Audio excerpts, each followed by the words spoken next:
Baik, terima kasih rakan penyampai di Angkasa Puri. Assalamualaikum dan salam Satu Malaysia.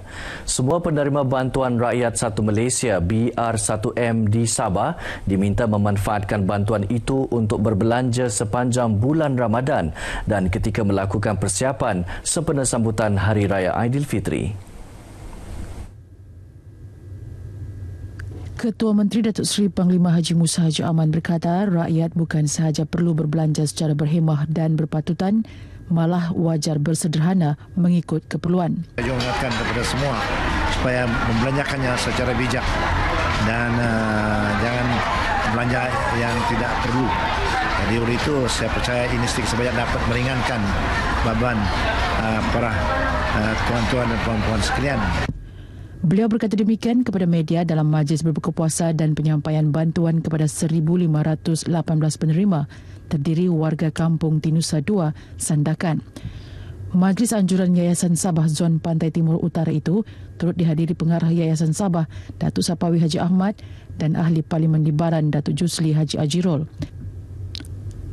Dalam pada itu, Datuk Musa yang juga pengerusi pemegang lembaga amanah Yayasan Sabah mahu agensi berkaitan kerajaan yang lain di negeri ini mencontohi Yayasan Sabah dalam melaksanakan tanggungjawab sosial korporat dengan turun padang membantu rakyat. Jelasnya usaha seumpama perlu diteruskan kerana ia bukan sahaja memperlihatkan cara kerajaan bekerja, malah mampu merapatkan ikatan ukhuwah antara masyarakat, pemimpin dan anggota agensi kerajaan. Kedudukan Sipitang sebagai pintu masuk Sabah bagi Sarawak dan negara jiran Brunei Darussalam serta Kalimantan Indonesia ditambah pembangunan pesat ekonominya menuntut kawalan keselamatan terbaik di daerah pedalaman atas Sabah ini melalui pemerkasaan pasukan polis Diraja Malaysia PDRM. Ini termasuklah pembinaan Ibu Pejabat Polis Daerah IPD Sipitang yang baru.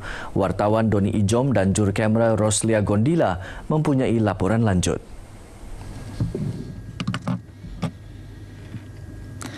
Kerajaan memperuntukkan 36 juta ringgit pada tahun 2014 bagi membina bangunan IPD ini. Selepas 3 tahun, bangunan baru ini siap sepenuhnya dan akan mula beroperasi dalam tempoh masa terdekat. Terletak di tengah-tengah pekan Sipitang yang mempunyai 36,000 penduduk, IPD ini berperanan menjaga keselamatan dan mengekalkan keamanan serta membendung sebarang kejadian jenayah termasuk di kawasan sempadan negara. Dalam temu ramah eksklusif dengan RTM di Sipitang, Pegawai Daerah Sipitang Latif Ahmad berkata bangunan ini yang memberi keselesaan kepada anggota polis mampu memberi motivasi kepada mereka untuk memberikan perkhidmatan yang terbaik kepada masyarakat. Bangunan yang begitu tersalah dan indah ini sudah tentu dari segi sudut keselamatan mungkin boleh menampakkan kepada masyarakat ataupun orang ramai bahawa dari sudut keselamatan ini daerah Sipitang mempunyai satu kekuatan dengan adanya bangunan yang besar ini. Penduduk Sipitang yang ditemui RTM turut melahirkan penghargaan kepada kerajaan yang menyediakan perkhidmatan keselamatan terbaik kepada mereka. Senang orang mau berurusan, orang kampung misalnya mau buat laporan ataupun melunaskan saman-saman.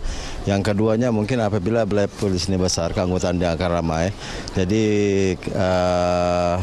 keselamatan penduduk daerah Sipitang ini akan terjamin. Kita masyarakat ni mudah dapatkan bantuan. Jika ada kecemasan pun dekat. Lagipun lokasi dia strategik, senang di tengah-tengah pekan kan. Keselamatan pun terjamin. Dengan adanya bangunan IPD baru ini, ia pastinya akan jadi pemangkin kepada kemajuan pembangunan daerah Sipitang dalam aspek keamanan dan keselamatan.